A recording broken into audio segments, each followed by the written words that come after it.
जय हिंद साथियों। Antyodaya civil service academy में आपका स्वागत है। भारतीय राज्य व्यवस्था के एक महत्वपूर्ण खंड आयोगों की श्रृंखला में आज हम बात करने जा रहे हैं राष्ट्रीय महिला आयोग की। आइए सर्वप्रथम हम जानते हैं राष्ट्रीय महिला आयोग की महत्ता के बारे में। यह मुख्य परीक्षा में किस दृष्टि से, किस प्रकार आपके लिए यह उपयोगी होगा। इसे अगर ऐसा देखा जाए तो द्वितीय प्रश्न पत्र में भारतीय राज्य व्यवस्था में सीधा सीधा राष्ट्रीय महिला आयोग के बारे में वर्णन हमें देखने को मिलता है। अगर हम द्वितीय प्रश्न पत्र के ही स्वास्थ्य एवं सामाजिक मुद्दों की बात करें तो वहां भी महिलाओं से संबंधित मुद्दे, महिलाओं के संवैधानिक प्रावधान, वैधानिक प्रावधान एवं अन्य विषयों को हम विस्तार से देखते हैं। साथ ही साथ यह हमें मुख्य परीक्षा के अंतिम पेपर निबंध के लिए भी बहुत ही महत्वपूर्ण है। निबंध में कई ऐसे बिंदु हैं जो हम यहाँ से उठा के सीधे रख सकते हैं। अतः आज हम इसी बारे में विस्तार से जानेंगे। तो आइए सर्वप्रथम शुरुआत करते हैं राष्ट्रीय महिला आयोग के एक सामान्य से परिचय से। भारत के संविधान में सामाजिक, आर्थिक व राजनीतिक न्याय के साथ साथ विचार, अभिव्यक्ति, धर्म, विश्वास व उपासना की स्वतंत्रता हमें प्रदान की गई है। ऐसे में महिलाओं के हित में समाज में उनके उचित प्रतिनिधित्व तथा उनके कल्याण की दिशा में कार्य करने के लिए राष्ट्रीय महिला आयोग की स्थापना की गई है। आइए हम पहले जान लेते हैं आज के इस वीडियो में हम क्या क्या जानेंगे। आज हम सर्वप्रथम जानेंगे राष्ट्रीय महिला आयोग के गठन व संरचना के संबंध में, इसकी ऐतिहासिक पृष्ठभूमि को देखेंगे। साथ ही साथ इस आयोग के गठन का उद्देश्य क्या था उसे जानेंगे। साथ ही साथ हम इसकी कार्य व शक्तियों को जानेंगे। महिलाओं के संबंध में भारतीय संविधान में जो प्रावधान किए गए हैं हम उनकी विस्तार से चर्चा करेंगे। साथ ही साथ समय समय पर अन्य कई वैधानिक प्रावधान भी महिलाओं के संबंध में किए गए हैं, हम उनकी भी विस्तार पूर्वक चर्चा करेंगे। साथ ही साथ महिला आयोग के समक्ष चुनौतियों व महिलाओं के संबंध में कुछ महत्वपूर्ण तथ्यों को भी आज के इस वीडियो में हम जानेंगे। तो आइए हम सर्वप्रथम शुरुआत करते हैं इसकी ऐतिहासिक पृष्ठभूमि से। राष्ट्रीय महिला आयोग अधिनियम 1990 के अंतर्गत जनवरी 1992 में राष्ट्रीय महिला आयोग की स्थापना की गई। यह एक सांविधिक निकाय है व सलाहकारी निकाय है। यह जानना आवश्यक है कि इसका संविधान में कोई वर्णन नहीं है, अतः यह संवैधानिक निकाय नहीं है। आयोग अधिनियम, महिला आयोग अधिनियम 1990 के अंतर्गत इसकी स्थापना होने के कारण इसे सांविधिक निकाय का दर्जा प्राप्त है। आइए अब हम बात करते हैं इस आयोग के गठन और संरचना के बारे में। राष्ट्रीय महिला आयोग का गठन राष्ट्रपति द्वारा प्रत्येक 3 वर्ष के लिए किया जाएगा। इसमें एक अध्यक्ष होगा जिसकी नियुक्ति केंद्र सरकार द्वारा की जाएगी। साथ ही अगर सदस्यों की बात की जाए तो इसमें 5 सदस्य होंगे, जिसमें से कम एक सदस्य अनुसूचित जाति एवं जनजाति का होना आवश्यक है। इन सदस्यों की योग्यता की बात की जाए तो महिलाओं की शिक्षा, स्वास्थ्य, आर्थिक व सामाजिक विकास के क्षेत्र में इन सदस्यों का अनुभवी होना आवश्यक होता है। यहाँ यह भी जानना आवश्यक है कि महिला आयोग का सदस्य कोई पुरुष भी बन सकता है। साथ ही इस आयोग में एक सचिव भी होगा जो कि भारत सरकार द्वारा प्रबंधन, संगठनात्मक संरचना व समाजशास्त्रीय गतिविधियों का विशेषज्ञ नियुक्त किया जाएगा। यह सब गुण एक आईएएस में होते हैं, अतः ज्यादातर रूप में एक आईएएस को इसका सचिव बनाया जाता है। आइए अब हम बात करते हैं इस आयोग के गठन के उद्देश्यों को, वे कौन से कारण रहे जिनके कारण इनका स्थापना करनी पड़ी। तो महिलाओं के संवैधानिक एवं वैधानिक रक्षा उपायों का पुनरावलोकन करने, यहाँ हम बता देते हैं कि महिलाओं के संबंध में जो संवैधानिक प्रावधान किए गए हैं और वैधानिक प्रावधान किए गए हैं, आगे हम इसे समझाएंगे। इन्हीं के संबंध में पुनरावलोकन अर्थात उनका अवलोकन, किस प्रकार यह कार्य कर रहे हैं एवं कौन कौन सी आवश्यकताएं हैं जो और इन्हें प्रभावी बनाने के लिए उपयोगी सिद्ध होंगी, उनके बारे में कार्य करने के लिए इसका गठन किया गया है। साथ ही महिलाओं के संबंध में वैधानिक उपाय और क्या उपाय ऐसे किए जा सकते हैं जिनसे इनके विस्तार में, इनके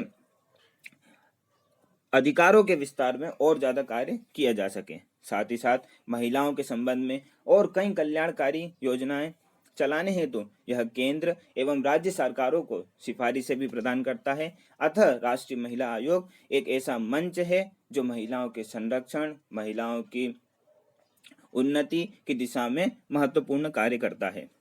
आइए अब हम जान लेते हैं महिलाओं के संबंध में भारतीय संविधान में क्या क्या प्रावधान किए गए हैं। अगर हम मूल अधिकारों की बात करें तो अनुच्छेद 14 में विधि के समक्ष व समता व समान संरक्षण की बात की गई है।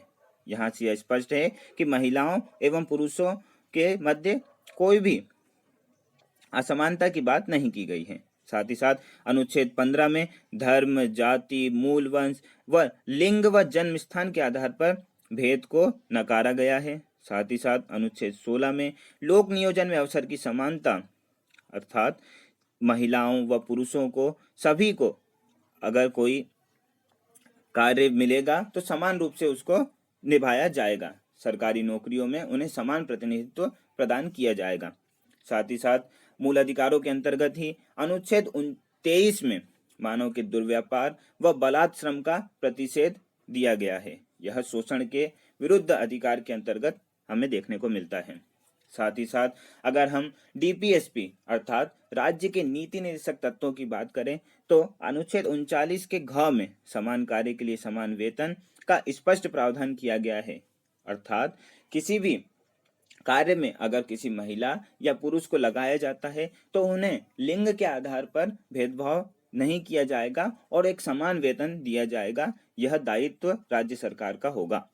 साथ ही साथ अगर इनके नीति निर्देशक तत्वों में ही बात करें तो अनुच्छेद 42 में प्रसूति सहायता के लिए उपबंध अर्थात गर्भवती महिलाओं को प्रसूति के लिए उचित व्यवस्था प्रदान करेगा सरकार। साथ ही साथ अनुच्छेद 47 में इनके पोषाहार स्तर को बढ़ाने हेतु भी प्रबंध किए गए हैं। अगर हम मूल कर्तव्यों की बात करें तो अनुच्छेद 51 क में वर्णन किया गया है कि समाज ऐसी प्रथाओं का त्याग करे जो स्त्रियों के सम्मान के विरुद्ध हों।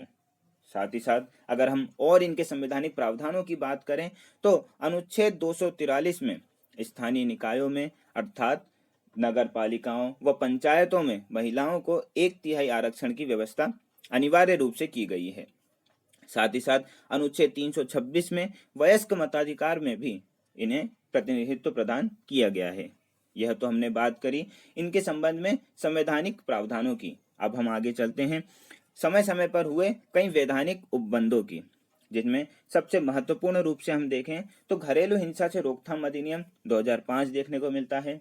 इसके पूर्व में अगर बात करें तो बाल विवाह निरोध अधिनियम 1976, साथ ही साथ समान पारिश्रमिक अधिनियम 1976, सती प्रथा निषेध कानून 1987, राष्ट्रीय महिला आयोग अधिनियम 1990, साथ ही साथ वर्ष 2012 में निर्भया फंड की भी स्थापना की गई है।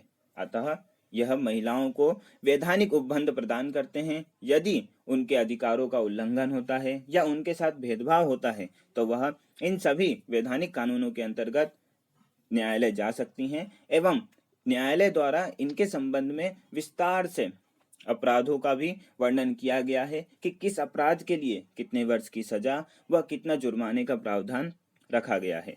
आइए अब हम बात करते हैं राष्ट्रीय महिला आयोग के कार्य व शक्तियों की। सर्वप्रथम महिलाओं के संरक्षण से संबंधित सभी मामलों की जांच पड़ताल करने का कार्य महिला आयोग करता है। हाल ही में आपने दिल्ली में एक चर्चित बॉयज लॉकर रूम मामला देखा होगा। उसमें दिल्ली महिला आयोग ने इनके संबंध में जांच पड़ताल के लिए पुलिस से सिफारिश करी थी। साथ ही साथ महिलाओं की सुरक्षा के उल्लंघन के संबंध में उचित कार्यवाही करने का कार्य भी राष्ट्रीय महिला आयोग के पास है। साथ ही महिलाओं की सुरक्षा व अन्य व्यवस्थाओं के लिए यह संघ व राज्य सरकारों को सिफारिशें प्रदान करता है। साथ ही साथ इस आयोग को अन्य आयोगों के समान ही दीवानी न्यायालय की शक्तियां प्राप्त होती हैं। आयोग अपनी वार्षिक रिपोर्ट केंद्र सरकार को प्रदान करता है। जिस प्रकार देश में राष्ट्रीय महिला आयोग है, उसी प्रकार प्रत्येक राज्य भी अपने स्तर पर महिला आयोग का गठन करते हैं और वे सभी कार्य वो भी करते हैं जो राष्ट्रीय महिला आयोग देश के स्तर पर करता है। सिर्फ अंतर इतना ही है कि वह सिर्फ राज्य के स्तर पर अपना कार्य करता है। आगे अब हम बात करते हैं आयोग के समक्ष चुनौतियों की, अर्थात वे कौन सी परिस्थितियां हैं जिनके कारण राष्ट्रीय महिला आयोग अच्छे से कार्य नहीं कर पा रहा है। सर्वप्रथम हम देखते हैं यह एक सलाहकारी निकाय है, अर्थात इसके पास इसकी जो रिपोर्टें होती हैं वह सरकार को बाध्यकारी नहीं होती हैं, यह सिर्फ एक सलाहकारी होती हैं। साथ ही साथ इसके पास कार्यकारी शक्तियों का अभाव है। इससे हम ऐसे देखते हैं कि सिर्फ एक अध्यक्ष 5 सदस्य होने के कारण यह अपना कार्य पूरी तरह नहीं कर पाता है। साथ ही साथ अन्य शक्तियों का भी इनमें अभाव है। अगर हम देखें आयोगों की सिफारिशों पर त्वरित कार्रवाई नहीं होती है, क्योंकि इसका भी वही कारण है कि आयोग के पास उचित शक्तियां नहीं हैं, उचित प्रबंधन हेतु कार्यकारी दल नहीं है, जिसके कारण आयोगों की सिफारिशों पर त्वरित कार्रवाई नहीं होती है। साथ ही साथ यह एक बड़ा मसला है कि आयोगों के समक्ष झूठी शिकायतों का भी भंडार लगा रहता है। आयोग जब जांच कर लेता है उसके बाद इनका जानकारी मिलती है, जिससे यह कार्य करने में जो उचित शिकायतें हैं उन पर अमल करने में देरी हो जाती है। साथ ही साथ जन सामान्य में शिक्षा व सूचना के अभाव के कारण महिलाओं से संबंधित मुद्दे दबा दिए जाते हैं एवं वे राष्ट्रीय महिला आयोग तक नहीं पहुंच पाते हैं। अतः आयोग के समक्ष यह भी एक चुनौती है कि ऐसी शिकायतों को भी वह प्रभाव में लाए एवं कार्य करे। साथ ही साथ इसका एक महत्वपूर्ण चुनौती इसका संवैधानिक निकाय न होना भी मानी जाती है। जिस प्रकार देश में कई अन्य संवैधानिक आयोग हैं, जैसे हमने पूर्व में चर्चा भी करी है, राष्ट्रीय अनुसूचित जाति आयोग, जनजाति आयोग, पिछड़ा वर्ग आयोग, इन सभी के संवैधानिक होने के कारण सरकारों पर इनका अलग ही प्रभाव होता है। वह प्रभाव यह वैधानिक निकाय नहीं दर्शा पाते हैं। अतः यह भी एक महत्वपूर्ण आयोग के समक्ष चुनौती है। आइए अब हम बात कर लेते हैं महिलाओं से संबंधित कुछ महत्वपूर्ण तथ्यों की। 15 वर्षों बाद राष्ट्रीय महिला नीति 2015 का गठन किया गया है। इसके गठन का उद्देश्य यह बताया गया है कि महिलाओं से संबंधित ऐसे समाज का निर्माण करना जिसमें महिलाएं अपनी संपूर्ण संभावनाओं को प्राप्त कर सकें, जीवन के हर क्षेत्र में समान भागीदारी कर सकें और सामाजिक परिवर्तन की प्रक्रिया को प्रभावित कर सकें। साथ ही साथ अगर हम देश में साक्षरता दर की बात करें तो आज़ादी के बाद वर्ष 1951 में हुई जनगणना से हमें यह ज्ञात होता है कि देश में महिलाओं की साक्षरता वर्ष 1951 में सिर्फ 9% थी, किंतु हाल ही में जो अंतिम जनगणना हुई है 2011 की, उससे हमें ज्ञात होता है कि वर्तमान में देश में साक्षरता दर महिलाओं की 65% हो गई है। आवश्यकता है कि यह आगे के वर्षों में और भी अधिक देखने को मिलेगी। साथ ही साथ पंचायती राज में प्रतिनिधित्व की बात करें तो यह 46% अर्थात 46% तक हो गया है। देश में वित्तीय समावेशन अर्थात बैंक अकाउंट की अगर बात की जाए तो वर्ष 2005-6 का के अनुसार सिर्फ 15% महिलाओं का ही बैंक अकाउंट हुआ करता था, किंतु जनधन योजना एवं अन्य कई सरकारी कार्यक्रमों के कारण देश में वर्ष 2015-16 में इन बैंक अकाउंटों की संख्या 53% हो गई है। अतः हम निष्कर्ष रूप में यही देखेंगे कि एक महिला अपने आप में संपूर्ण है, उसके अंदर सृजन, पोषण व परिवर्तन की ताकत है। आवश्यकता है कि ऐसी नीतियों, कार्यक्रमों एवं व्यवहार को विकास करने की जिससे परिवार, समुदाय, कार्यस्थल एवं शासन में महिलाओं के लिए समान अधिकार एवं अवसर सुनिश्चित हो सकें। ऐसे में महिला आयोग की भूमिका अत्यंत ही महत्वपूर्ण है। चलिए अंत में हम अब देख लेते हैं इस से संबंधित कुछ संभावित प्रश्नों को, जो कि मुख्य परीक्षा की दृष्टि से अत्यंत ही महत्वपूर्ण है। 3 अंक में राष्ट्रीय महिला आयोग एवं महिला आयोग के गठन के उद्देश्यों को लिख सकते हैं। साथ ही साथ 6 अंक में बात की जाए तो राष्ट्रीय महिला आयोग के कार्यों व शक्तियों का वर्णन करें, एक महत्वपूर्ण प्रश्न है। साथ ही साथ महिला आयोग का आलोचनात्मक मूल्यांकन करें, यह भी एक संभावित प्रश्न है। इन प्रश्नों के उत्तर लिखकर आप हमें टेलीग्राम या व्हाट्सएप पर भेज सकते हैं, जिनकी लिंक हमने नीचे डिस्क्रिप्शन बॉक्स में दे के रखी हुई है।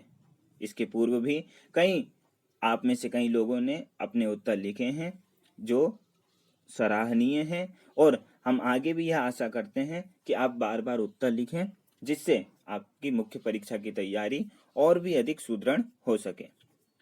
चलिए, अगर आपको यह वीडियो अच्छा लगा हो तो इसे लाइक और शेयर अवश्य करें। साथ ही साथ आपका कोई सुझाव हो तो वह भी हमें कमेंट बॉक्स में अवश्य दें। हमारे चैनल को सब्सक्राइब करना भी ना भूलें। धन्यवाद।